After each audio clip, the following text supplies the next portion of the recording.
Greetings, cinephiles. Are you looking for a movie analysis podcast that stands above the rest? Then look no further than Collateral Cinema, the only movie podcast that matters. We analyze good movies, we analyze bad movies, and yes, we also analyze the in-betweens of the world of cinema. So if you like what you hear, find us on Facebook, Instagram, and Twitter. And listen to us on Apple Podcasts, Spotify, Google Podcasts, and wherever you get your podcasts. And yes, my friends, we are 420 friendly. So when you listen to us, smoke it if you've got it. And now, here's a new episode of Collateral Gaming. The show starts right now. I'm Ashley Chancellor. And I'm Zachary Gio. And this is Collateral Gaming.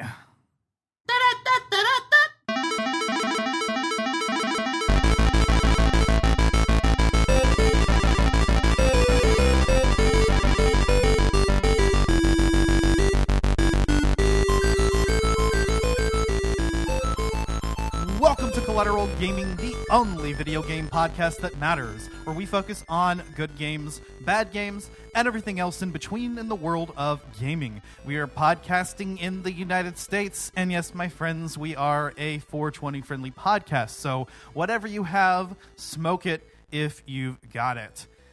It's just me and Zachary this time. We're wrapping up our thoughts on The Legend of Zelda Tears of the Kingdom, and this is our season finale, in fact. Indubitably. What's up, buddy? What's up, man? We finally both got around to beating the story. Well, I've had the game beat for like a month now. I finally got around to beating it. Yeah, and as you guys will see, I have some thoughts on this game. And yeah, I think a lot of the recency bias, the new Zelda hype, kind of wore out, and we'll get into that. Yeah. Oh yeah. Yeah, no, we'll get into it. Yes, we will. But yeah, this is the season finale. This is part 2 of our season finale. If you haven't checked out part 1, which is our spoiler-free thoughts on Tears of the Kingdom, I recommend you do so. Just generally better just to kind of do it in that order. And then also you'll kind of see like how far we've come since the game first came out to now. And the nice thing now is that the game has been out for over a month. Almost 2 months. Yeah, well over a month. Yeah, the game has been out for some time now. It took us a while to finally, we didn't end up doing part 1 until the game had been out for a couple weeks, I think. But that was fine. And then I think, this was just like another month or so before, we got to the point where we could record, that we'd all finished the game. But and this has been a fun season. Definitely missed out on some content, throughout the season, and there's a few episodes that we ended up having to cut. But the nice thing about it is we can always come back later and do those. But I feel like we've really talked about a lot of bangers. We had God of War came out this year, Ragnarok. Yeah. I'm actually thinking about starting another playthrough because a couple months ago the New Game Plus came out and I wanted to jump back into it, but I just wasn't ready. I wasn't ready to just fully dive in because that's the first and only PlayStation title or only video game I've ever truly 100%ed, except for Breath of the Wild, because Nintendo games don't really have achievements. Yeah. But finding 900 fucking Korok seeds is an achievement. I did that with Spider-Man. I platinumed it. Yeah. Not all the DLC though. Ragnarok is the first game I've ever platinumed, so. It was a really good time. I'm definitely not going to do that shit again. But going through and getting everything to level 10, which hopefully you can do, should be fun. Experiencing the story again, because after having some time to cool down, I love Ragnarok. It's a phenomenal game. I don't like it as much as the first. We're not here to talk about that, but I'm excited to go back through the game. Hell yeah. We also, our other Zelda title that we did this season as we did our Zelda month, was A Link Between Worlds, and that was a lot of fun. Dan was with us for that. Unfortunately, Dan and Megan have not completed the main story, and I really wanted us to get into big spoilers for this episode. So, they are not joining us. In fact, I don't think Megan's bought the game at all yet, actually. And I'm like, Megan, what are you doing? And I definitely 100% recommend purchasing the game and playing through it. But we'll dive into how I'm feeling towards Tears of the Kingdom. But But it's been a good ride so far this season. We opened up with Final Fantasy VII. We did Resident Evil. We did kind of a deep dive of the Resident Evil franchise in October. Let's see, like I said, we did Zelda month, and that was pretty cool. We had Metroid Prime Remastered came out this season. We did an episode on that. The Ace Attorney trilogy, something I've been meaning to get to for some time. Yeah, just a lot of cool stuff came out this last season, and we're already kind of planning out season 6. And I'm really excited for what we're gonna do. Actually, we'll be announcing that by the end of this episode because, hint, hint, wink, wink. It's gonna have to do with everyone's favorite web slinger, Doc Ock? I'm just kidding. But anyway, let's jump right into Tears of the Kingdom. All right. So it's been well over a month since the game came out, almost 2 months. We finally had time to get through it. I did not 100% the game or even do everything that I really wanted to do with it yet. In fact, that's what was taking me so long. This game just kept keeping me busy, and so I really was doing a lot of exploration. I mean, I feel like I got through the first. I feel like I got through the all the dungeons very quickly, actually. And then all there was left was exploration, and therein lies the problem, which is I think what we're about to get into here in a bit. Bro. But I spent all this time on exploration, and then eventually I got to a point where it's like, okay, we're going to do this episode now, so let me just go ahead and finish the main story. I will say that finishing the story definitely revitalized a lot of things for me. But yeah, let's get into what about you, Zach? Go ahead. So, first of all, I said something in the first and foremost, I spent the entirety of the first part just absolutely giving Tears of the Kingdom the best blowjob it has ever gotten in its life. I was on such a high that a new Zelda was out finally, that I just couldn't stop hyping the game up. I couldn't stop talking about how great it was, how much fun I was having. And it hit me about 2.5, 3 weeks after we did that episode, while I was still playing the game. I hadn't quite beaten the main story yet. It hit me that I was really, really overhyping this game for everybody and for myself, in the fact that I just wasn't having a really great time playing the game anymore. In fact, everything about the game to me felt tedious. I was right in the fact that this game made Breath of the Wild look like a tech demo. This game took everything good about Breath of the Wild and expanded it. It took Breath of the Wild's story and put it to shame, because the story it's a lot of fun. It's really good, and it's better laid out than Breath of the Wild story. There's a lot more direction to it. It's still kind of open-ended. You can kind of take let's take the regional phenomena, for example. You can kind of take those and go in whatever direction you want to go. But it still feels more directed, because before you even start worrying about the regional phenomena, you learn about the Dragon's Tears quest. You find this area at the back of the Forgotten Temple that shows you the location of the Tears and where they're at and a good order to follow them in, which is another problem that I have. And this is not the game's fault, this is my fault. I didn't understand what I was looking at when I was looking at the wall, because I wasn't really paying much of attention to it. So the first tier I found was a huge spoiler. It was like the very end of the story. And I was so confused. I was like, what the fuck is happening? And then I realized, I was like, oh, they're like the memories from Breath of the Wild, in the fact that they're random. And you can stumble upon them and find them in any order. But in this game, there is, an arrangement for them. There is a set order, and I actually did them in order, because if you go to the Forgotten Temple, and you can actually take a picture of the map and the glyphs on the wall, and they're actually in order on that. They're in the order that they're in on the wall. If you go clockwise around, starting from the left as you come in, so it actually did help. So I was able to actually, and I made it a point to do them in order. And even if I came across a glyph, I was like, I'll mark it on my map, but I'm not going to do it right now. I want to do these in order.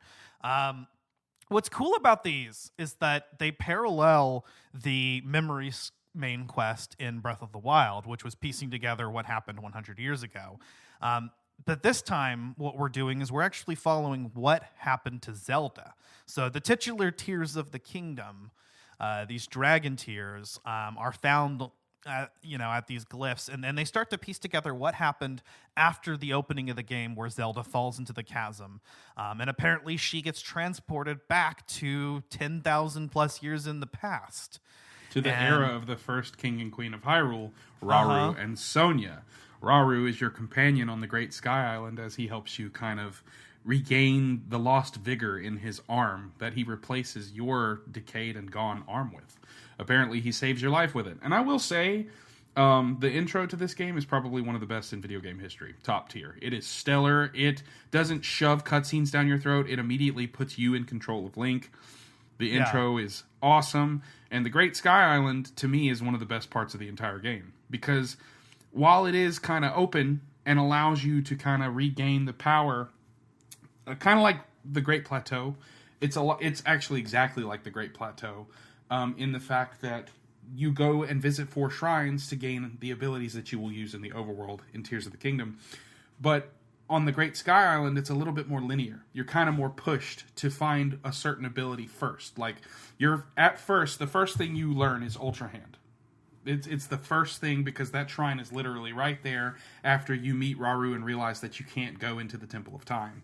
Yeah, it's like Magnesis was in Breath of the Wild. I mean, it's going to be the first shrine. But actually worth a damn. It's the first shrine that you're actually likely to come across. And then there's another 2. And then in this game, actually, the last shrine is actually saved for the end, and that's where you get the recall ability. I think that's important because the recall ability is an application of the same time power that Sonia and Zelda have. So I think that's important, and that's why that was kind of added in there. But I agree with you that the way that the opening is structured and the level of linearity actually does help to tell the story. And I said that last time in regards to the story as a whole, in a lot of ways, is that your progression through it. I mean, it is still open world in terms of, like go to the regional phenomena in the order, but it almost felt like the game almost kind of pushed you in a certain direction, which was nice. Because, I'm indecisive sometimes, and I kind of want to figure out like what's the best order to go through.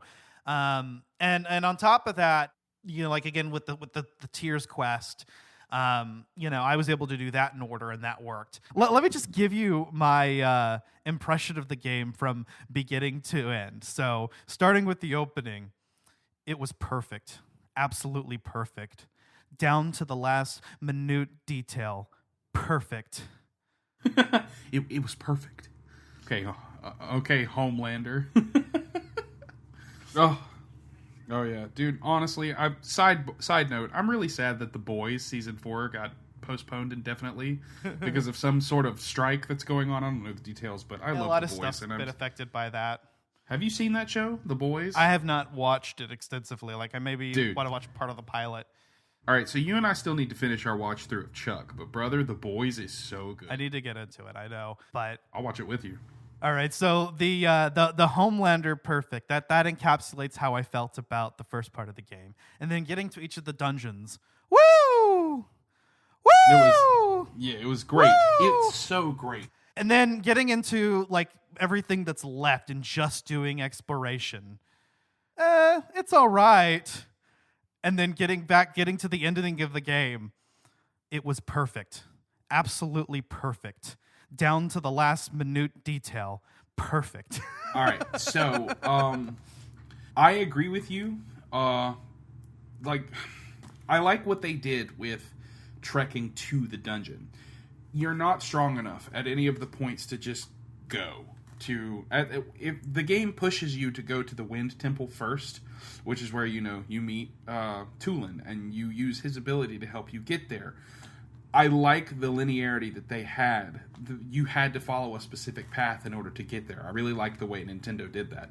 It was the same way with the Water Temple, except the Water Temple should not have been in the sky. The Water Temple should have been in the fucking water. The Water Temple should have been underground where the ancient Zora's Waterworks was. Those should have been swapped. Exactly. The ancient Zora's Waterworks should have been that island in the sky. And The Wind Temple to me is the only dungeon that felt right in the sky. And gladly, it was one of. I'm glad that it was one of two, only two that were in the sky. Like I loved the positioning of the Lightning Temple. Loved the Fire Temple. The Fire Temple was a surprise to me. So, yeah, like just finding it in the depths. I actually freaked out, and I think I texted you. I was like, "You're gonna freak out when you find out where the Fire Temple is." And like, yeah, there's a whole ass dungeon in the depths. And that's the Fire Temple. And technically the Spirit Temple too, although that's really not a dungeon. We'll talk about it. But yeah, that was a surprise for me. In fact, the Fire Temple, in my opinion, is the best dungeon in this game. No hands. To me, it's one of, if you do it the way it's supposed to, I think it's one of the best in the series. I've heard you could also cheese it. But you can cheese every single dungeon except for the Lightning Temple. But I mean... You know what I mean? If you're a Zelda fan and you're into the dungeon gameplay, you know, you kind of play yourself if you decide to cheese it. I mean, I kind of feel like that's a criticism that's not warranted because it's like, just because, you know what I mean? You are in control of how you want to play this game. Well, I am of the belief and the desire that the main dungeons should have been structured just like the shrines. Don't give us linearity. Like, if you are so good, Nintendo, listen to me. If you are so fucking good at giving us a linear pathway to get to these dungeons without, well, except for, the Fire Temple, because you can pretty much approach it from any angle in the depths if you're just down there. That's where actually it works.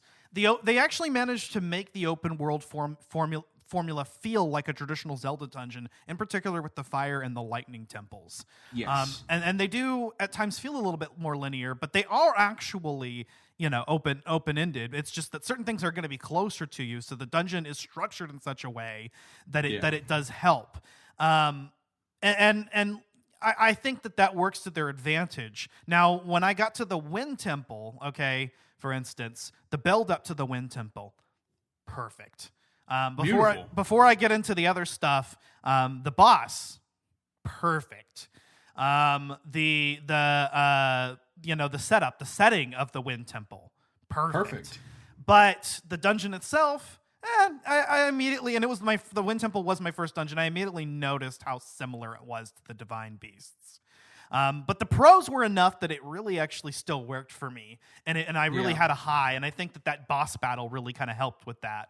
But I was starting to worry a little bit. I was like, are these going to be just like the Divine Beasts? Which I don't hate, but I was kind of hoping that we'd get a step in the direction of traditional Zelda dungeons. I did feel that a little bit with the Wind Temple, but not quite. The Fire and Lightning Temple did give that to me. The Fire and Lightning Temple were the closest thing to a traditional Zelda dungeon that we've gotten in like 11 years. And if that's what we get in the upcoming games, that would be perfect. Yeah. Let's say the next game kind of has an open world style, but they have more dungeons like that. Dude, perfect. Absolutely perfect. Like, give me Skyward Sword, but open world. Yeah. Give me a massive open world Zelda game with a linear story where I have to go to certain places for things in the story to happen, but I can explore wherever I want to. Yes. Like, I can do that, but certain things will not trigger. Things will not happen until I have done something else in the story. That, for me, would have been perfect.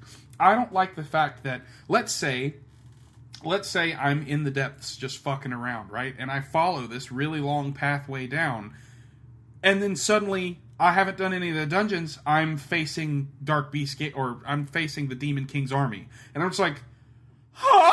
And I don't have any of the abilities and stuff like that. I don't. So you did stumble upon the where you fight you stumbled upon Gloom's Lair, I guess is what it's called. Gloom's entrance. What is it? There's Gloom's Lair. There's Gloom's Origin. I know. Gloom's Origin, dude. That's such a okay. All right. So for the problems that I have with Tears of the Kingdom, the names of shit popping off. Gloom's Origin, bro. That's so good. So good. Like, come on. And also, the chasm inside the Deku tree was fucking sick. And you have to cure his sickness. Throwback to Ocarina, I guess. I will say, getting the Master Sword was the best Master Sword sequence in the entire franchise. Oh, like, 100%. Bro, like, when you stop... Okay, first of all, you cannot get into the Lost Woods at all. You just can't. All right, so I'm getting a little bit of vigor for the game back because I'm I'm going into detail about stuff. But I promise I'm not trying to hate the game, but there are a lot of things that I do hate.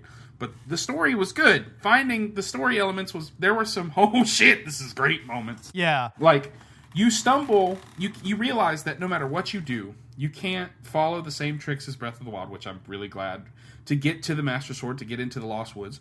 You stumble upon it in the depths, and you ascend through this giant pillar that takes you into the Lost Woods. And you're like, holy shit, but it's gloomy and dark because the Deku Tree is sick. I had a similar experience. I actually wanted to get into the Lost Woods, and I tried to do it the same way as Breath of the Wild, and it didn't work. Too. And then eventually I thought, wait a second. What if I go down in the depths, and occasionally there is a place where you can ascend up through the surface, and I knew that. So I thought, what if I can get through the Lost Woods that way? And at first I thought I found a cool way of getting there before I realized that it is actually the only way to get there.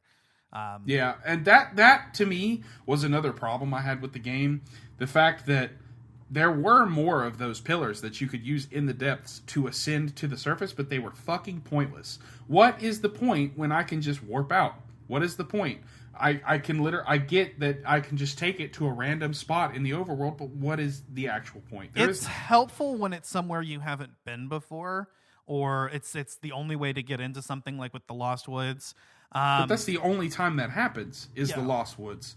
Yeah, but for instance, though, if you haven't explored that part of the overworld yet of the surface, then ascending up there might be helpful for you. It's just kind of like an option that's presented, but it's not going to be helpful once you have the ability to warp. But what's cool about the game is how seamless it is, being able to move and being able to explore either the surface or the depths. So I don't think we really got into the depths last time. I think we tried to keep it as much of a secret as we could while still kind of talking about it. But there's a whole third layer to the game, right, that was not announced, not in marketing materials. I mean, we might have seen a couple shots in the trailer, but nobody thought there was anything of this magnitude down there.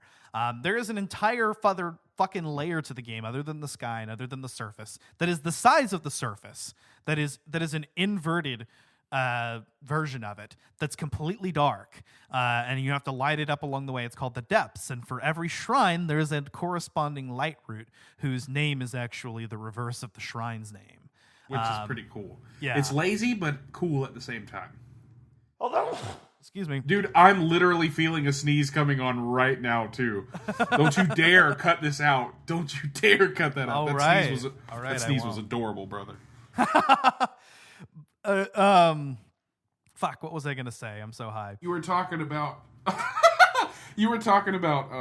the shrines and their corresponding light roots and lighting up the depths, and how the depths wasn't marketed at all. Yeah. Which, that's another thing that pisses me off, Ash.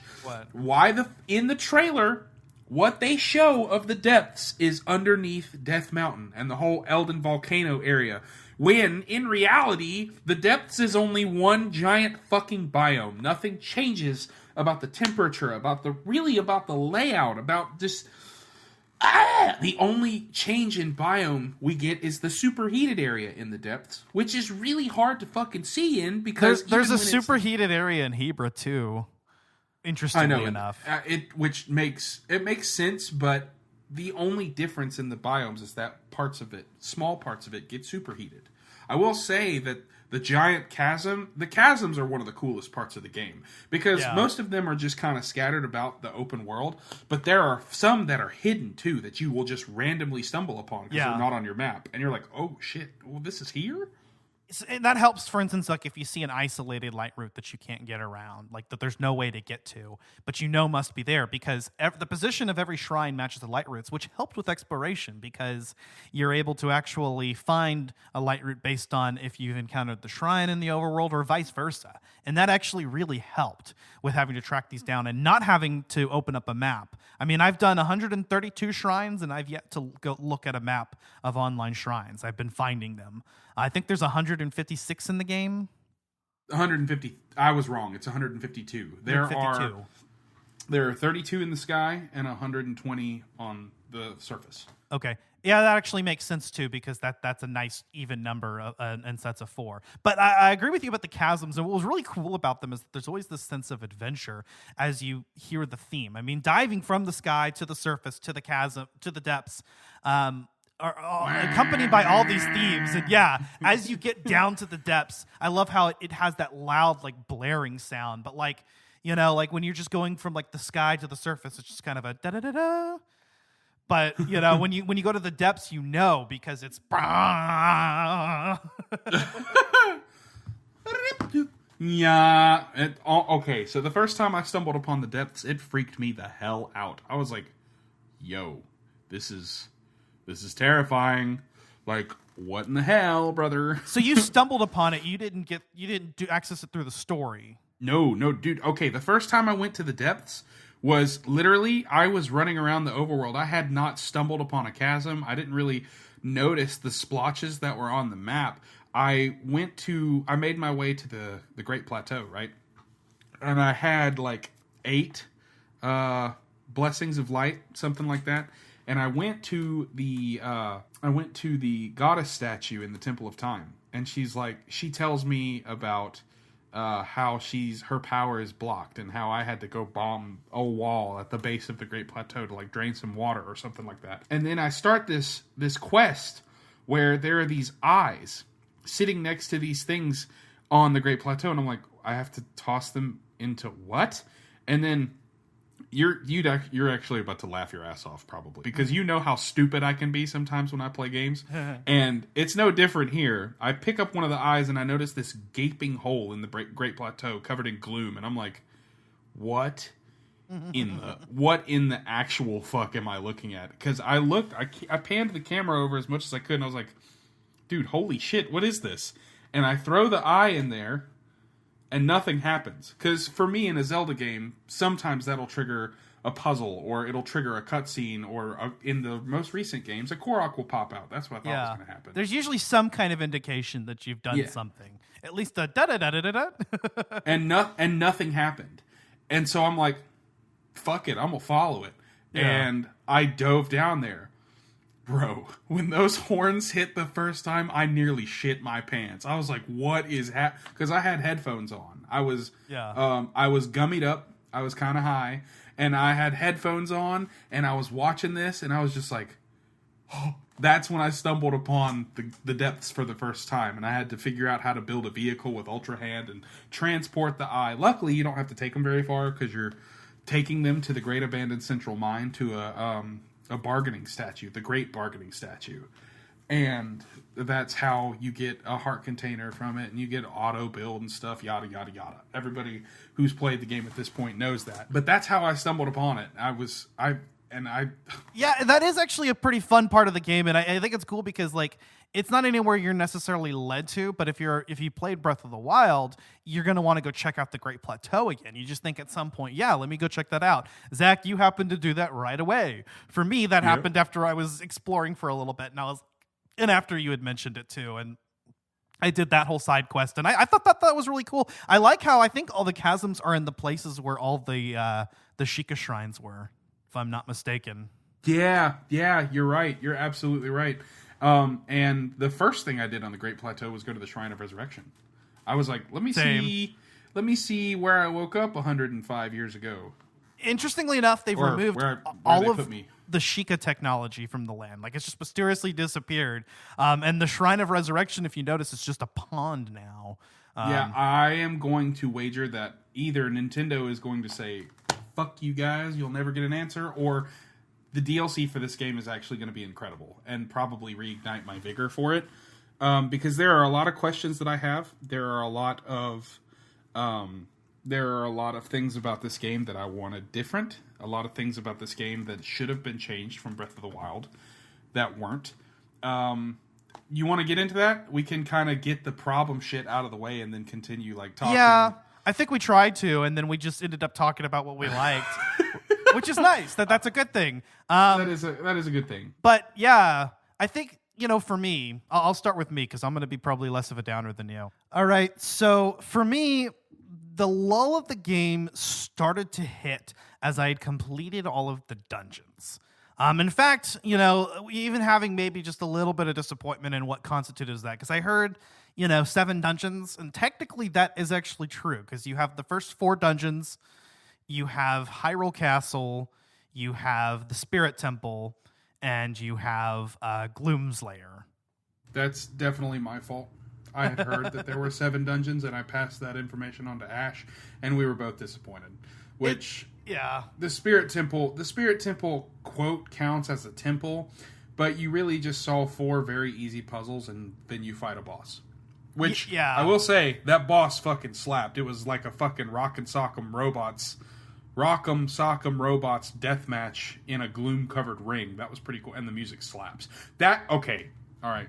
We're talking about dislikes. We'll go.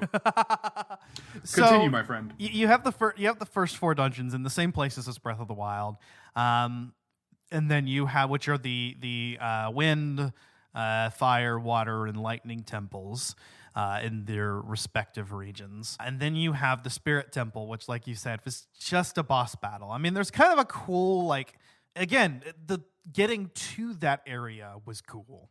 And the music's really good. And the music's really good. The boss battle was a lot of fun. And I actually was really kind of enjoying the gameplay with that's the sage at that time. Although the usefulness of that sage, I guess, kind of waned a bit for me. But maybe I'm not fully utilizing her either, which is just Minoru.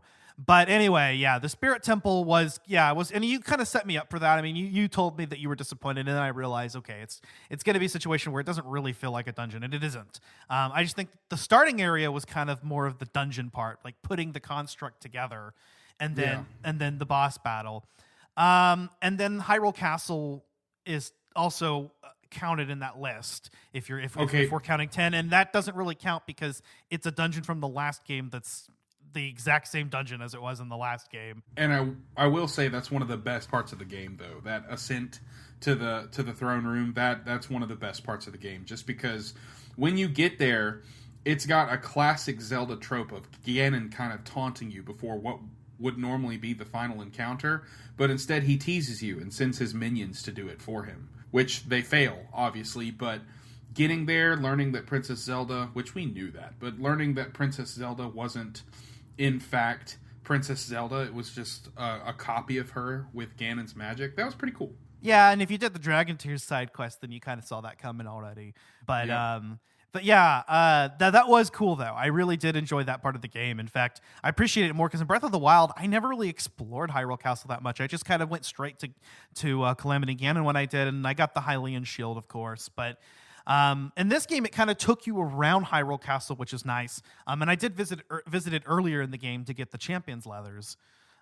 Because the letter in Hateno Village from Zelda mentions that. By the way, Zelda's now living in what was Link's house in Breath of the Wild, the one that you kind of renovate. So they were fucking. They're definitely fucking. We'll get into that too, because this game I think kind of almost reaches Skyward Sword levels, but just a tier subtler. But a little bit more subtle. You got to be careful comparing it to Skyward Sword because that game is my baby, bro. I love that game. It is a fantastic game. You're a fantastic game. Aw. So yeah, the Hyrule Castle segment was cool. You kind of actually got to explore it. You can get the Hylian Shield there again too. I mean, and it's kind of kept in its entirety. If you liked exploring it, it's here still, but with new challenges, new enemies to fight, and the boss battle against Phantom Ganon there, who's significantly more difficult than the other Phantom Ganon battles. I mean, I think that was probably the hardest battle for me in the game. I think that was intended to be the first one, but where I will start talking about an issue of mine next, that's where that takes place. Yeah. So, do you want me to go ahead? Let me just round this out here. So it was that just being a dungeon that was carried over from Breath of the Wild, the Spirit Temple not really being a dungeon, and then the last one realizing that just meant the final dungeon, which is really, really intense and awesome, but it's a straight shot to Ganondorf, so not as much of a Zelda dungeon. It's a Zelda final dungeon, which is fine. You always have those.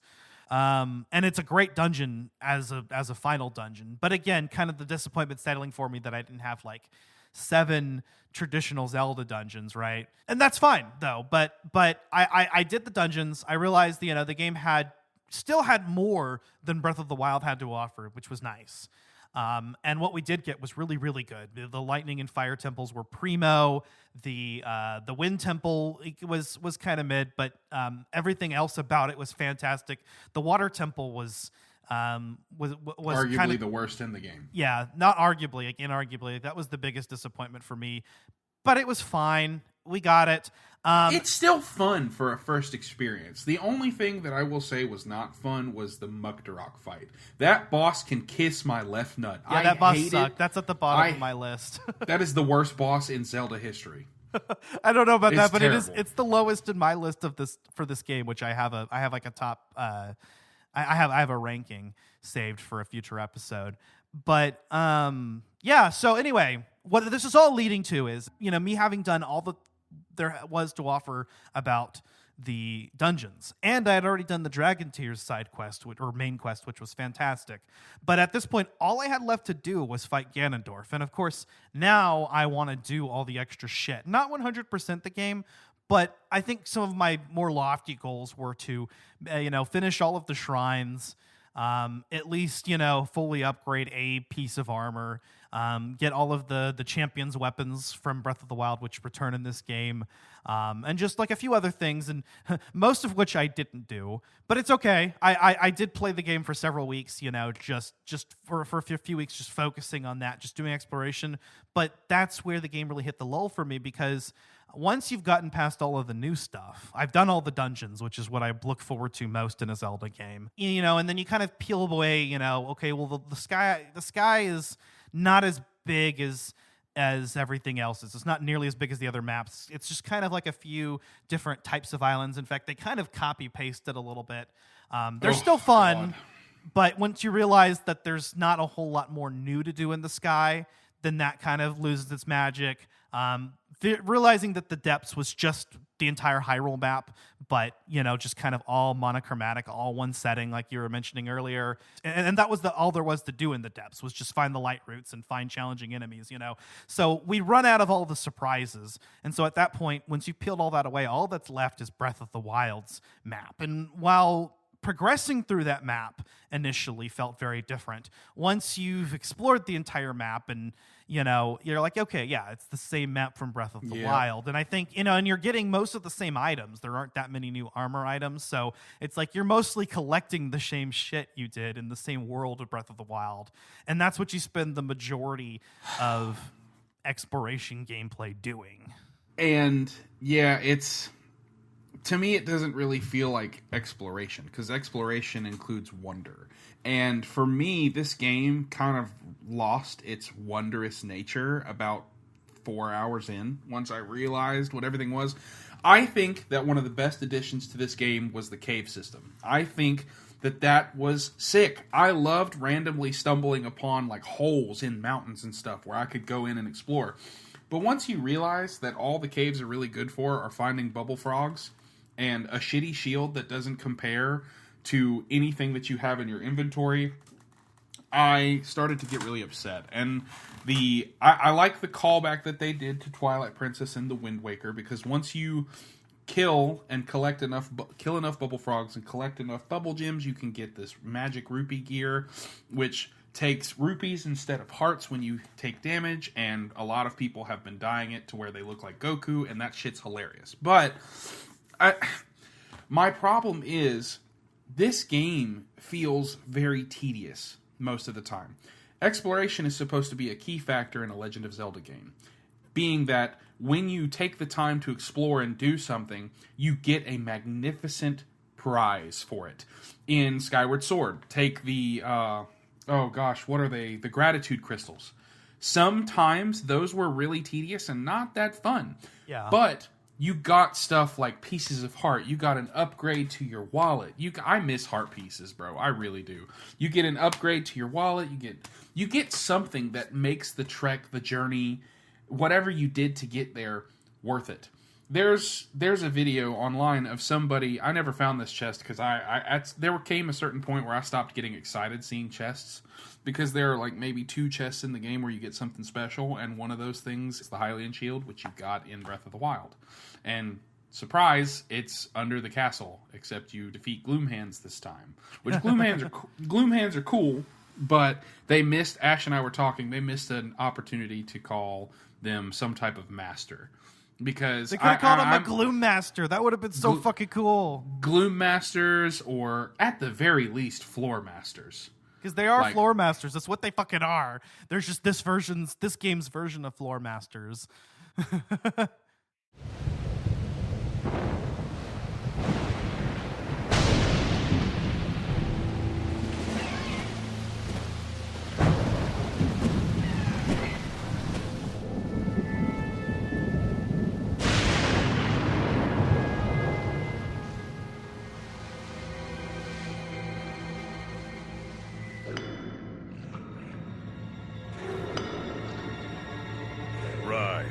Rise, my servants.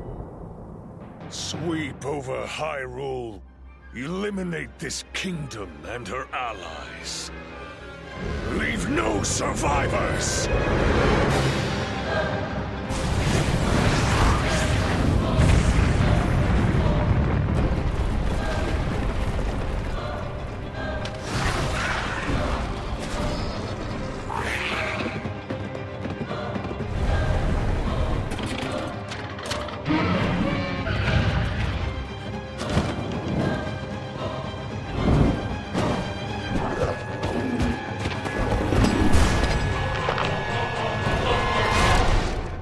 Link, I am not sure you'll be able to stop him.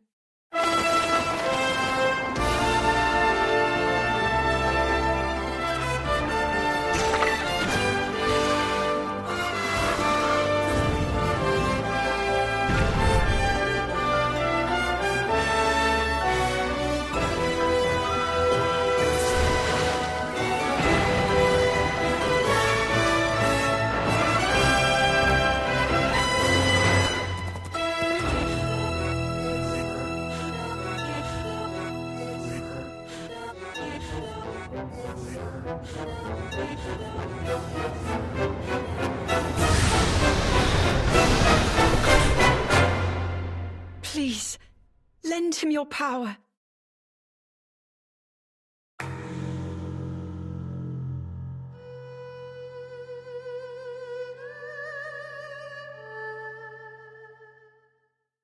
But they took the wonder out of exploration. Yes, seeing the map is cool, but when you are playing the game for hundreds of hours, you want there to be a reward for your investment. People invest in the stock market because they hope that eventually they'll capitalize and make more money. But Tears of the Kingdom is like investing in the stock market and putting in like $100, and at the end of a quarter or however that shit works, you get a bushel of bananas. It's worthless. Like, bananas are good, but I don't want to invest in the stock market for fucking bananas. And when I say that, there's a very specific side quest, one that I think about daily. It's investigating Typhlo Ruins. Typhlo Ruins was one of the most beautiful shots of the trailer because it shows Link, the camera's like panning out, showing Link just like running towards. The trailer was so fucking good. Oh, it was. God. It really is so good. And now I go back and I watch it and I'm disappointed because half the shit that they led you to believe was happening in the trailer really didn't happen that way.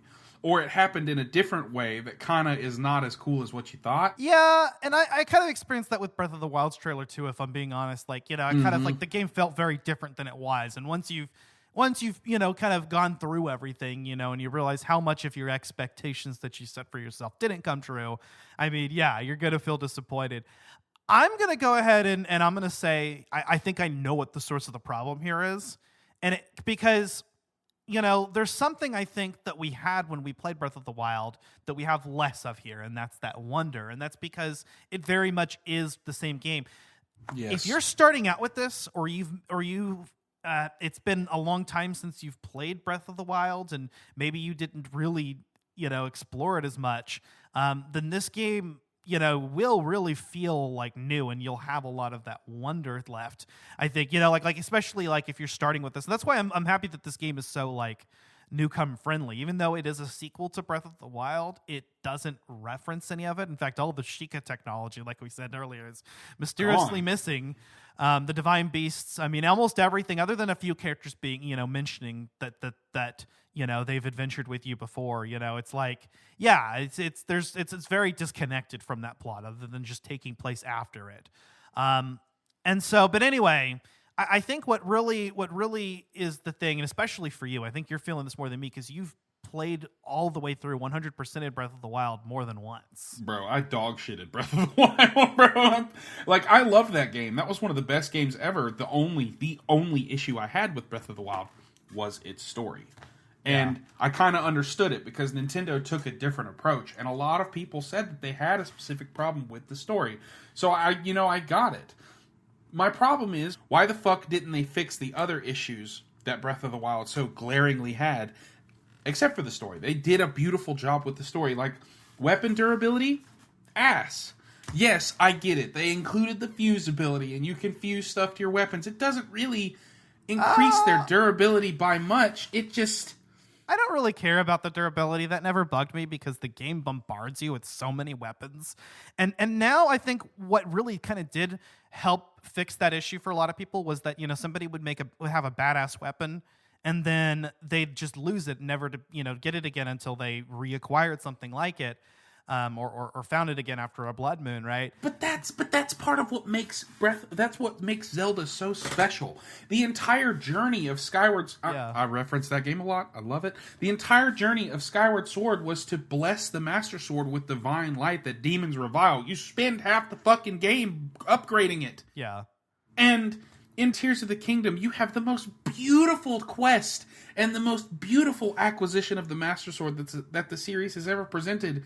Oh, God, yes. And dink, it's broken in 20 hits with 30 power unless you're near Gloom enemies. And I'm just like, dude, why?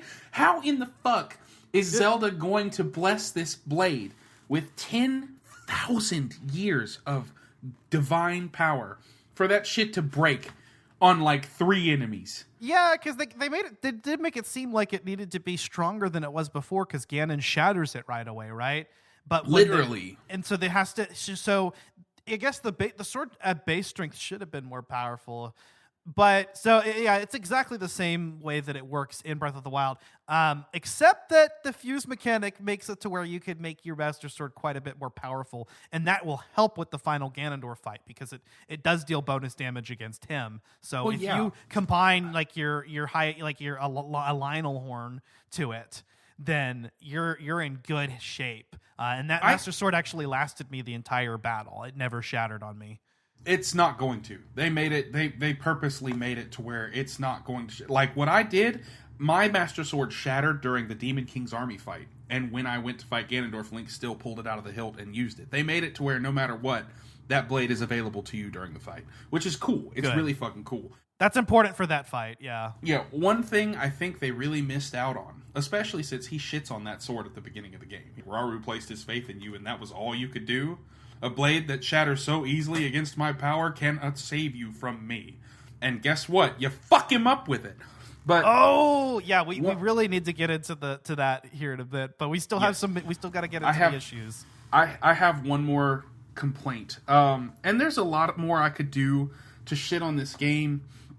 But ultimately, I love it more than I hate it. Because there are things that I hate. I don't like the fact that there's no upgrade system in a world where Link could really use leveling up, I guess.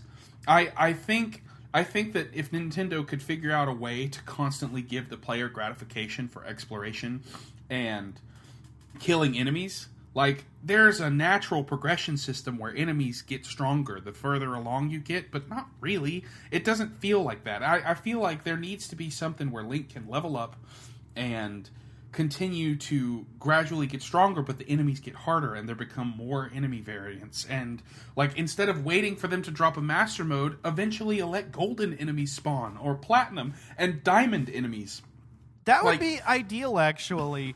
It would be cool. Or actually turn Master Mode into a true New Game Plus. That would be cool. But yeah, no, like if like the enemies, because I know I know in Breath of the Wild, for instance, the weapons upgraded over time. Like, so enemies would be carrying more powerful weapons, but that was it. In terms of like the same enemies would exist across the world, and that's the same in Tears of the Kingdom.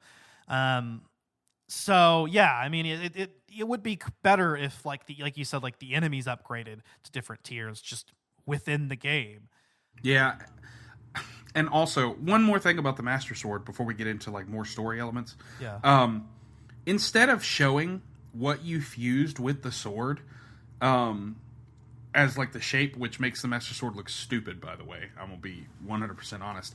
Make it glow with a golden divine light when it's like powered up.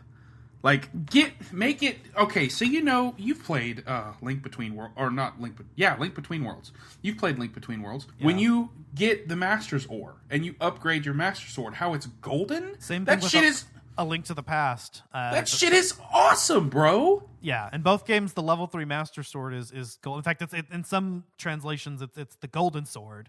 Like, it looks so good. They could have done that. They could have outdone themselves with so many small Zelda things. And they chose to make your sword look like a wing when you fuse it with a Gibdo wing. So it's interesting because it kind of like it'll kind of like it's kind of ethereal, like the attachment to the Master Sword, like the extension of it. So like it'll go away and come out.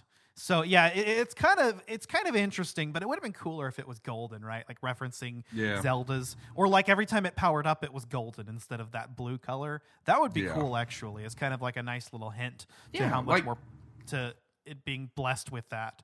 Change it up a little bit. Don't make it I will say, I do like that they took away that horrible sound that the Master Sword made when you hit enemies with it in Breath of the Wild. I always hated that sound. Also, another nice thing that they added was that when you're wearing the Champion's leathers or the Tunic of Memories, you can do Master Sword beams even when you're like at no matter what level of health you have. I did not know that. That is pretty fucking dope. Okay, cool. So I'm working on, I finished all of the shrines, so I'm working on upgrading. Well, I actually haven't played Zelda in like a week. I need to hop back into it. I got into this show called Suits, and I took my Switch with me to my future in-laws' house this weekend. They had me watch their puppies. I took it with me so that I could play Zelda while I was home alone. I didn't touch that shit. I left it in my car. I was just watching Suits the whole time. It's a great show. But I'm working on the Ancient Heroes aspect, trying to upgrade it. And right now I have it at like 2 stars. That armor is cool, except for the face.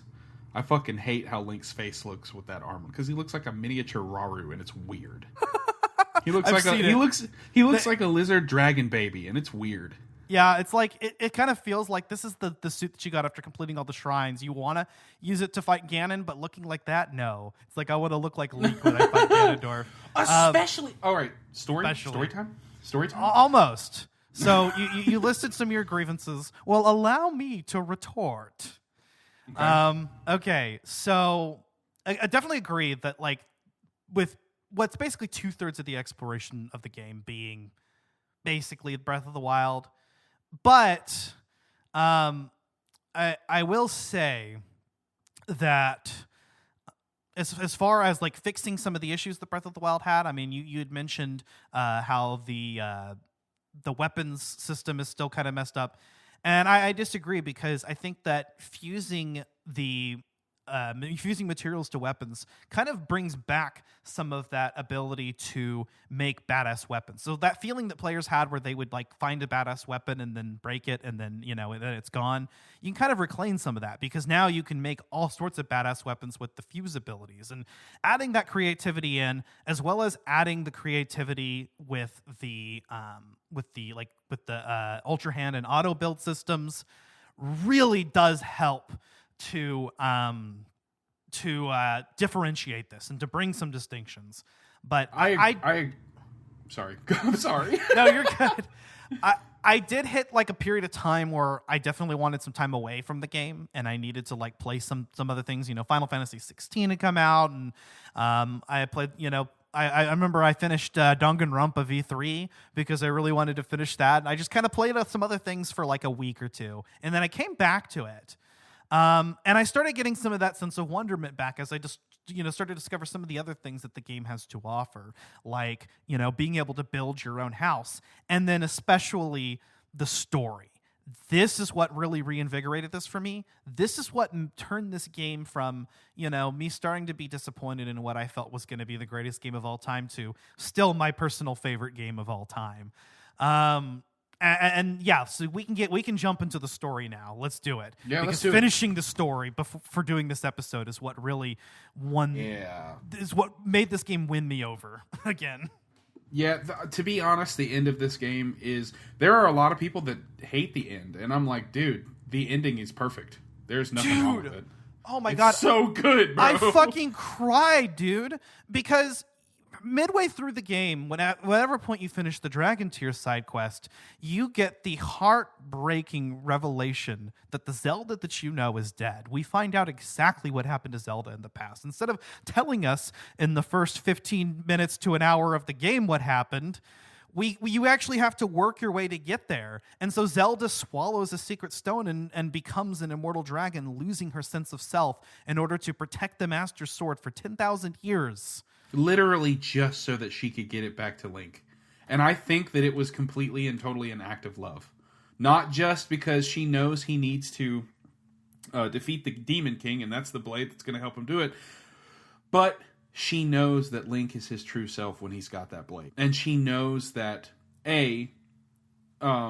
that's what he needs to defeat Hyrule, but also that's how she was going to she realizes that was going to be the only way she could see him, even if she couldn't realize it herself. And to me, that made me cry. Dude, Danielle actually watched me play this entire game. Yeah. And she and I kind of looked at each other when we realized, we kind of called what was, actually, I had no idea. Let's put it that way. I had no fucking idea that Zelda was going to eat the stone. No clue. See, I called it, actually.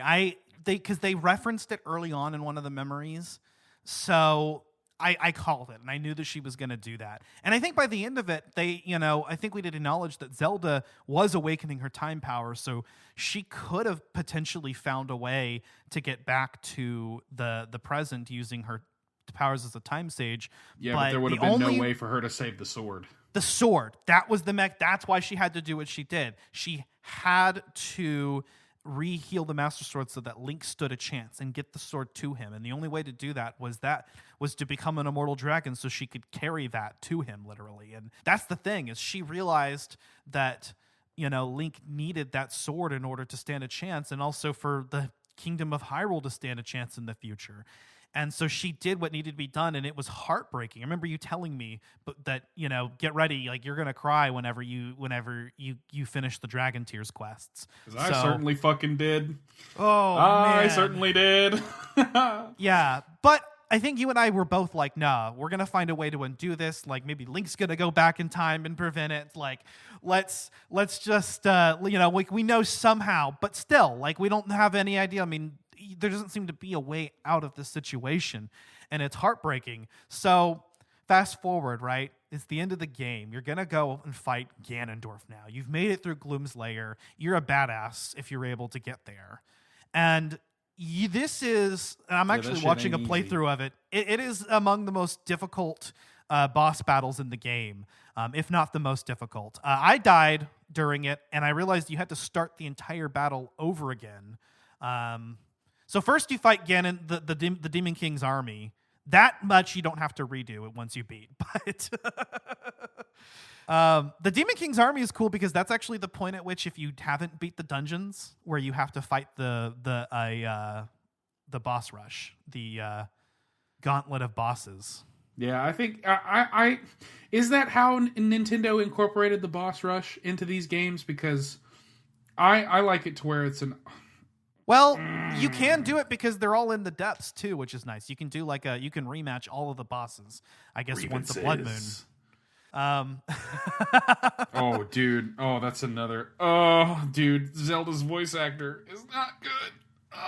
Patricia Summer. She was fine. She's better than she was in Breath of the Wild, but that Blood Moon cutscene, it's awful. Well, when the glow of the blood-stained moon shines upon the land. It's meant to be off, though, because it's not her. That's the point. She I mean, sounds yes. robotic and stilted because it's not her. It's Phantom Ganon, and that's important. That's why it sounds so off. But you fight the Demon King's army, potentially fight the bosses again if you didn't fight the other ones, and then you fight Ganondorf, the man himself. The first part's not too bad, and the sages come to help you out. But then the second part was where I started to have trouble. Yeah, that shit's tough, bro. It's hard. It's an all-out duel, and that's usually how it is with Ganondorf fights.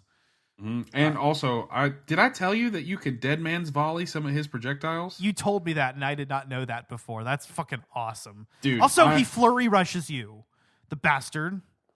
Talk to me about that. That shit scared the fuck out of me because I thought I was done. I was like, if he can flurry rush you, does that mean he can just brutalize you?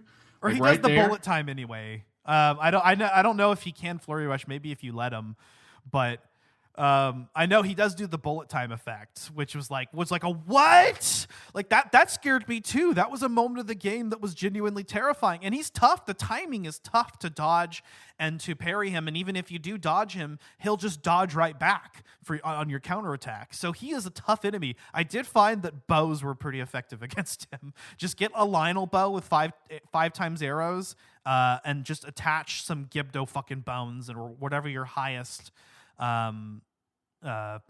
value fusion materials are. Yeah, I really, really appreciated the cinematic nature of the ending. Like when you walk in and he's just kind of marinating. You witnessed the revival of a king and his new Do world. not look away. You witness a king's revival. That's it. And the birth of his new world. That's it. Yep. You have it. That and So a pretty good, good Matt bro. Mercer impression there too. Like yeah. Oh, really? Cool. Oh, he's so good. Ganon Daddy still all the way to the end. Like Ganon Poppy. Damn, Daddy Dorf, the Daddy King. Do not look away. God, he's so witness- fucking cool. And Matt Mercer did a really good job as Ganondorf. You know, as good as, you know, the voice acting and stuff in the game could be. I actually played the whole game in Japanese. So the ending of the game was not portrayed by Matt Mercer. It was portrayed by the name of the Japanese voice actor. And please look it up because I feel awful right now not knowing that information. Yeah. Witness. I've heard some of the revival. Japanese dub, and it is actually really, really good. Bro, it's dude, at the beginning of the game, when you whoever, oh my god, the Japanese voice actor for Ganondorf at the beginning of the game is so good, bro. Really? It's so good. Okay. Actually, after we finish up recording here in a few, we're going to hop in Discord. I'm going to switch over to my other PC. We're going to hop in Discord, and I'm going to show you that part, because it's fucking amazing. Alrighty. All right, continue. I'm sorry. Sounds good to me. And I was watching those the Japanese version clips. It actually made me realize how much I want a Zelda anime. Like I went from wanting a Zelda live action movie to a Zelda live action series to wanting I want a Zelda anime. That's Anime what we all need. the way. Studio And Ghibli Link- style. Like And still give me a silent Link. I never want him to talk. no, or very very minimal if you have to. Like, but yeah. I don't know, man. I silent Link. Like if he at least if he just voiced like the responses that he makes whenever you get custom responses, then that Or that he's would, just like like in the games. Yeah, so I don't know if anybody's going to see this, but for when he's talking to people, he just extends both his arms out. And his lips aren't even moving. That shit's too funny, bro. But alrighty, so you fight Ganon Daddy, you fight Super Daddy, Super Saiyan Daddy, Super Saiyan Ganon Daddy, and Papa Daddy. Ganondorf does the only logical thing that you think about, and you're like, no, actually, I should have seen this coming, because he does Gross. exactly the logical conclusion of what you would think at the end of the story, and that's he swallows a secret stone himself. and he becomes the demon dragon. And while it's not a difficult boss battle, it is an epic one. Oh, no. See, the thing is, Tears of the Kingdom did what Breath of the Wild was trying to do. That it didn't matter if that fight was difficult. With Dark Beast Ganon, you're just on a horse riding circles around him while he's like derpily stomping on the ground and shooting lasers. No, basically he and Zelda are tussling in the sky while you are skydiving. Like, first of all, when he eats the secret stone, you see his entire fucking arm go down his throat. And when the fight starts, he captures Link in his mouth and takes him outside. Zelda comes out of nowhere in dragon form. This is where I believe that Zelda's powers took hold of her, or her reincarnation as the goddess Hylia took over, because she knew that it was time to go protect the hero. Yep. She went in and she basically steered him off course and made him drop Link. She catches Link in midair, and then the best shot in the entire series, where Link is standing on Zelda's head, facing off against the Demon King. He draws his sword, and the fight starts. It's so good. Oh my god. Dude, I'm literally watching it right now as you speak, and it's pretty much in sync with my playthrough in the background. So this is perfect. Yeah, that's a good boy band. This is really bringing back, how I felt too. Like I'm playing this, it's late at night, and it's ready. Like this is time. This is the end. This is the final battle. And he pulls out the sword, it glows, and it's go time. And again, this battle is not difficult, but it is epic. And I felt that way about the Dark Beast Ganon fight. I actually liked it. It's one of my favorite boss battles in the series, just in sheer terms of epicness. This one managed to outdo it like times 10. That's how good it is. You're on the riding Zelda up in the sky, and she goes up into the air, and you jump off. And when you have to either shoot arrows, or it's more effective to just jump on his back and slash away at these little eye pustule things along the body of the dragon. And then after you're done, he shakes you off, or you jump off, and Zelda comes down and catches you and brings you all the way back up. It's fucking awesome. You've got the light dragon versus the demon dragon, and Link just kind of, and Link is he's just pounding away, and all of the fights with Ganon involve gloom, right? So like Ganon, what was difficult about the Daddy Dwarf fights that we didn't mention was that they all cause gloom damage, meaning that Link loses hearts temporarily. Oh, also he loses hearts permanently. You remember that thing he does at the beginning of the game where he permanently knocks out all 40 of Link's fucking hearts down to 3? Some of his attacks do that in the final boss battle sequence. And you will actually lose that heart until the end of the game or the end of the battle. But the Demon Dragon fight takes place in the sky. So that's kind of your little reprieve. Even if you've run out of gloom food to heal you, at least you can just use standard food, heal yourself. Or the game actually might heal you back up. I'm not too sure. But it's a good little reprieve before the sequence. But God, it is such a good boss battle, and then you jump on his head and you strike the sacred stone itself on his head, and it is so epic. And it's what happens after that just cemented this to me as the best Zelda story of all time. Dude. Yeah, it's all right. So Link pulls the sword out of the secret stone, flies off of the dragon like a G, managing to continue holding onto the sword, by the way. Falls down, Zelda catches him. He looks Zelda and Link in the eyes as the stone shatters on the top of his head. He flies into the sky, and this man detonates like a fucking nuke. And it is the most glorious and overdramatic explosion I've ever seen in a video game. And as Link is riding Zelda's back, watching this happen, you see the little title that says, "Destroy Ganondorf. Complete." And it is so it is so thematically perfect. And Ash, please talk about what happens next. Okay, so Link is suddenly transported to another plane, as it might. Something to that effect. And all of a sudden, his hand starts glowing. And you see, you're already, I think, as a player, knowing what's going to happen. And I'm starting to tear up because I realize he's going to find a way to take her back. And like, I'm already, man, the tears are already coming. I see Rauru and Sonya appear as spirits behind Link, and they add their light magic and their time magic to Raru's arm that Link has. And they manage to reverse Zelda. I think the time magic is really at play here with that. And so they actually, what we thought was irreversible, what we were told in the game was irreversible, is now reversible. And you know what's funny is they don't even really have to explain it, because as the players, we've earned it. And we want that for Link. And it's such a beautiful fucking moment. And as you see Zelda's form turn back to her original form, and Link's original arm is restored, and he's shirtless now. So you can For see the some whole reason. thing. I don't understand the shirtless Link, but I guess it's so that they can restore his arm. By the way, they just take off your top armor and your helmet. So whatever pants you're having, stay on throughout the rest of the game sequence here. But somehow Zelda is restored, and then Rauru and Sonya fade away, and Link looks at his arm, which is the way that it used to be. His original arm that he lost at the beginning of the game, and then he kind of fades out. You know, he goes unconscious. He wakes up in the middle of the sky. He's falling, and a reprise of the main theme plays.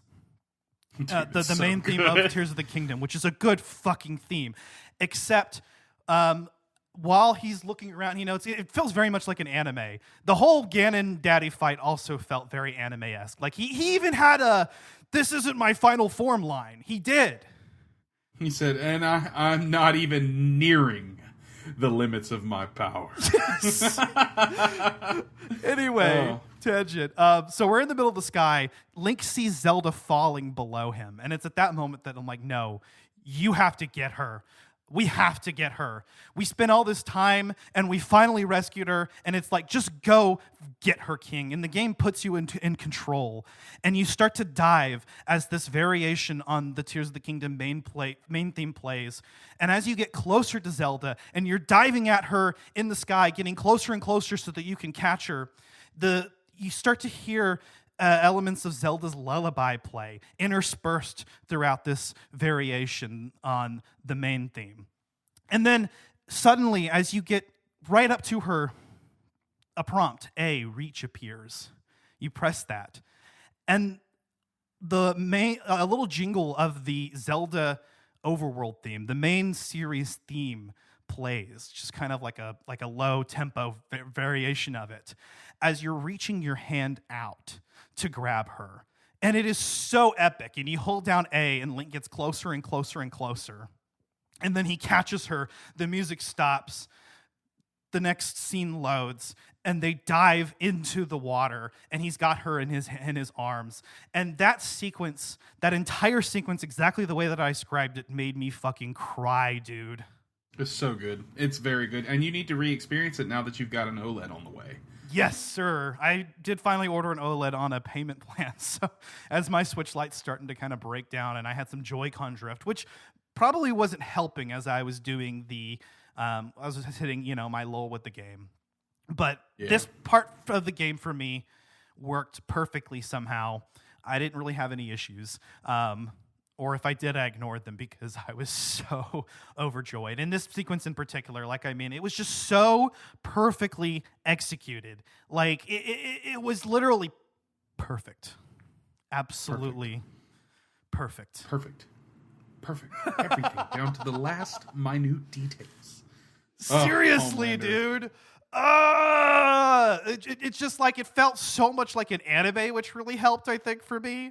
The moment, I'm watching it now on screen here, the moment where Link is diving down to catch Zelda is just peak Legend of Zelda right there. I think it's like the greatest sequence in this franchise. This is definitely the best final boss sequence. Absolutely, 100%. For the longest time, I didn't think that fight-wise, Twilight Princess was going to get trumped, and I didn't think that cinematically Skyward Sword was going to get trumped. Because Demise is easy as fuck, but that cinematography is amazing. It's so good. But yeah, dude, and then at the end of the game, post-credits, basically, you get a sequence up in the sky with Zelda and the sages. She's basically thanking them for everything that they did. They take a group pledge, which kind of has a little bit of a comic relief as they both mess up together and then pledge their loyalty to Hyrule and to Zelda and their fealty. They say goodbye to Minoru because her spirit fades and she's gone from the construct. And then they basically leave it open-ended for the next title, which is, the way they should have ended it, kind of keep it, keep it so that we can figure it out at some point. But I'm excited. I can't wait to see what they do with DLC. And honestly, I think it's time for a new 2D Zelda. I would love to see, a 2D like traditional Zelda game, like as like a not a spinoff, but it's part of the mainline game series. But it's what they do in between the major console releases. Yeah, but do one for a Switch. Do one for the Switch. But that's not a it's remake. all on Switch now, so it's all one console anyway. But yeah, no, to switch things up. I see what you did there. The secret or true ending. I don't know exactly how it's triggered. If it's just doing all the dungeons or doing all the main quests. I've heard different things, but I know that post-credit scene is not part of the default ending. You have to do something extra to get it. Anyway, that was really fun, and I really did enjoy that. But I think, the moments that really stuck with me were just the way that final sequence did, and also the love between Link and Zelda, which is so obvious. Again, not as overt as Skyward Sword is by a mile, and yet somehow it's confirmed because she says, "I woke up to a warm, loving embrace," and there's no other lines to read there. For people who have figured out how to mod the game and play it on PC, somebody increased the field of view, and Nintendo actually put in Link smiling when she said that. What? Yeah, it's really sweet. When I felt something like a warm, loving embrace, I woke up. The line's here on screen. And he smiled. That's awesome. Yeah. No. Also, the fact that people were able to play this on PC right when it came out, actually right before the game leaked. Yeah, that's a whole can of worms that Nintendo never wanted open. I will say, as anti-consumer as Nintendo is known to be, this and some other things that they've done are steps in the right direction. And also, I think the devs that worked on this game deserve to be paid for it. So I do recommend buying a copy of this. If you want to also play it on PC and get some of the advantages of that, sure. But I definitely think it's worth it. Buy the game, give the money and put it in those developers' pockets because they deserve it for what they did. This is incredible work. Absolutely. And absolutely hope to God that no crunch was involved in the making of this. I haven't heard anything about that, anything like that happening in Nintendo. In fact, I heard Japan as a whole isn't like that. So that's good to hear if true. Well, I certainly hope so, but I think it's about time we wrap it up. We've been at this for probably over an hour now. Yeah. So, let's get into our final thoughts on The Legend of Zelda Tears of the Kingdom. Zach, warts and all. After kind of going back through it and rehashing the story with you, for me, coming into this, it was a 6 out of 10. But the story bumps it up. I'm sorry, I just can't get over how, almost pointless exploration feels in this game just because of the rewards that you don't get. I did a whole side quest line and I got Topaz for it. I was pissed off. That kind of stuff bothered me. But the rewards are bad. The rewards are bad.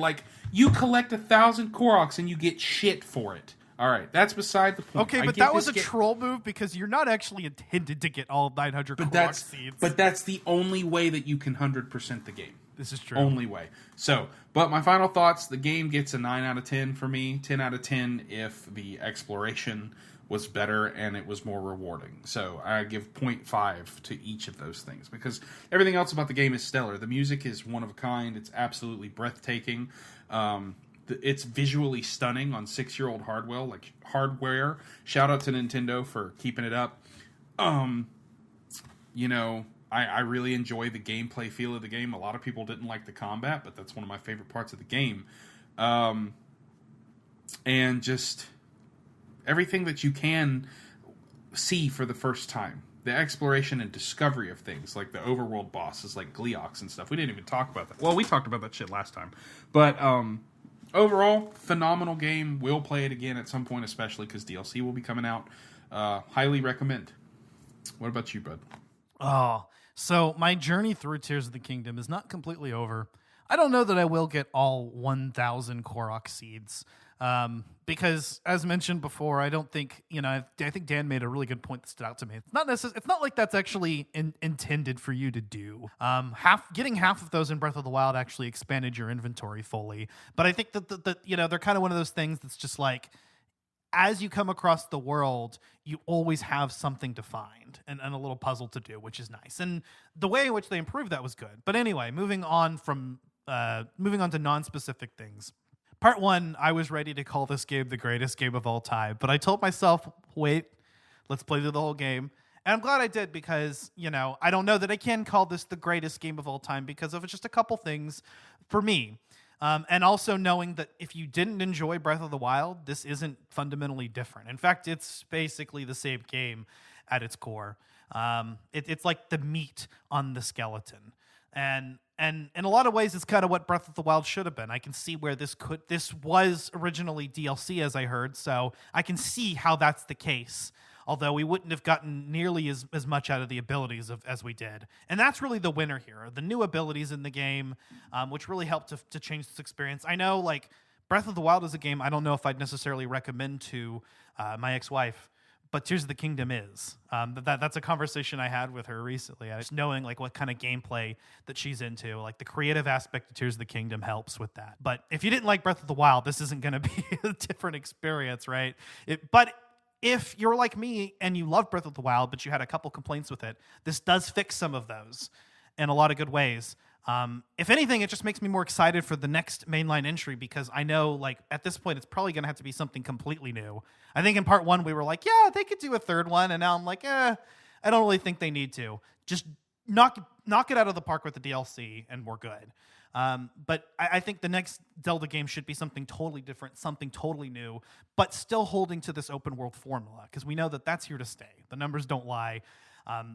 So while this isn't the greatest game of all time necessarily, it is my personal favorite video game of all time. Definitely my favorite Zelda game of all time. That's a difference. Calling something the best versus calling something your favorite are two different things. And I think this is one of the best games of all time, as all Zelda games are. And it's still very much a Zelda game. And if you're a Zelda fan, you should play it, unless you really hated Breath of the Wild, in which case, it's Breath of the Wild 2. That's what it is. Plain and simple.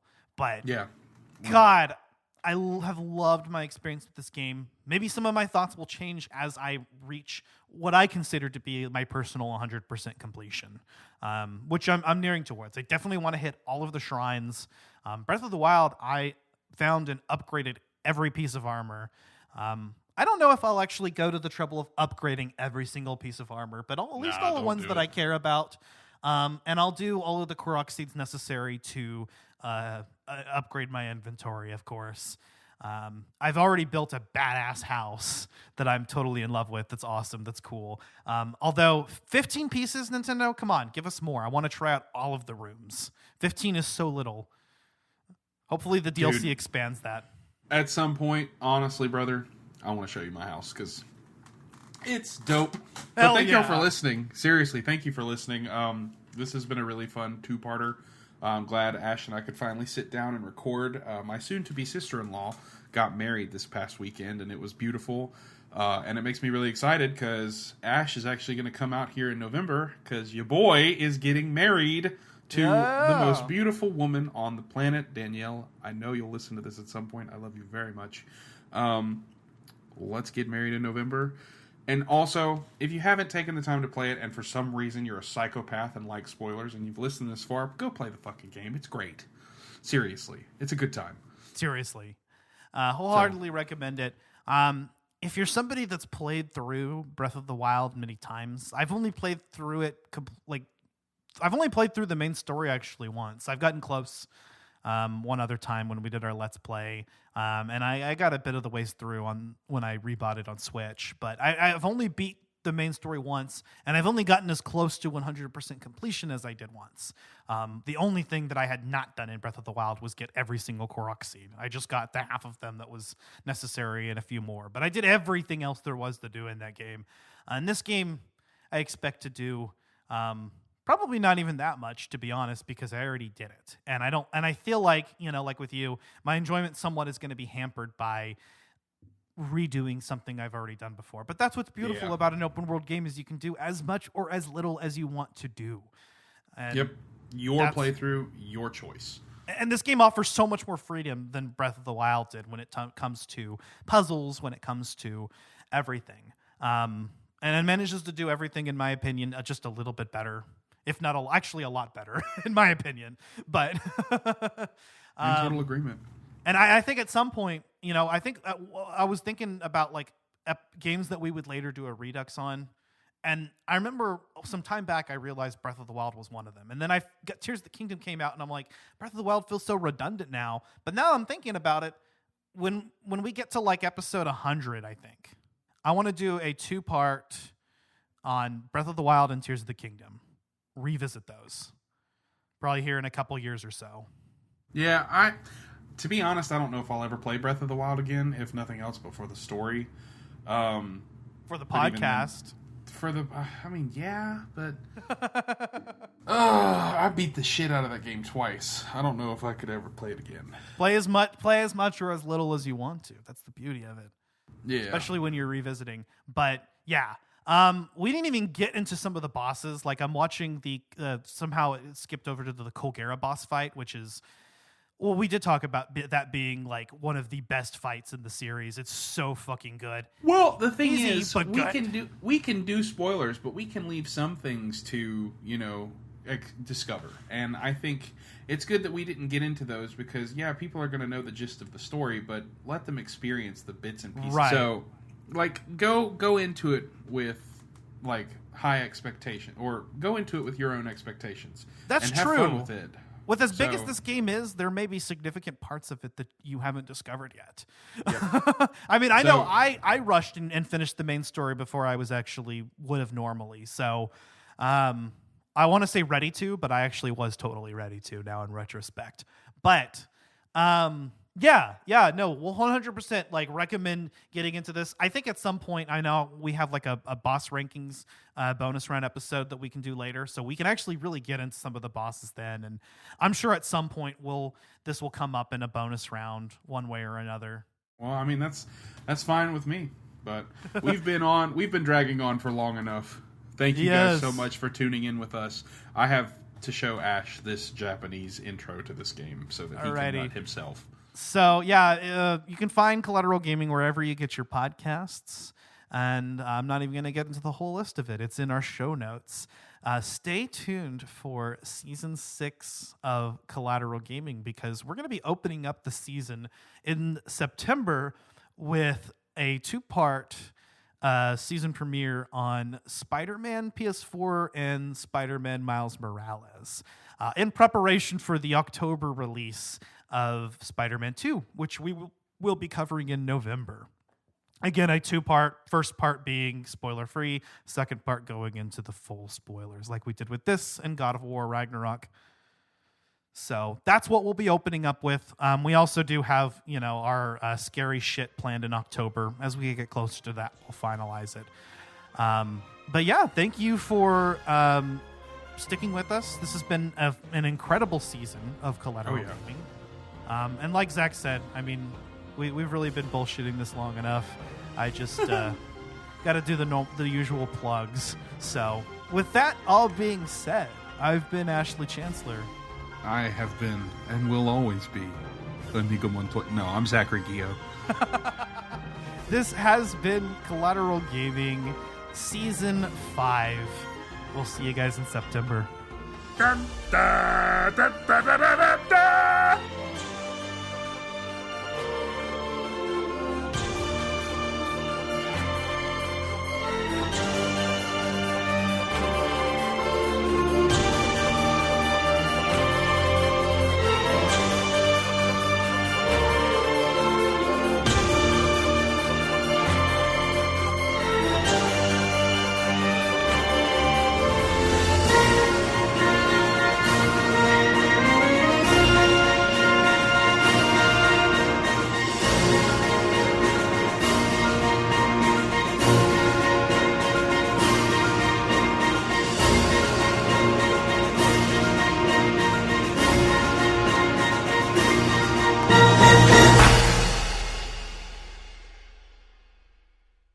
Collateral Gaming is a Collateral Media podcast. All music and game clips are owned by their respective creators and are used for educational purposes only.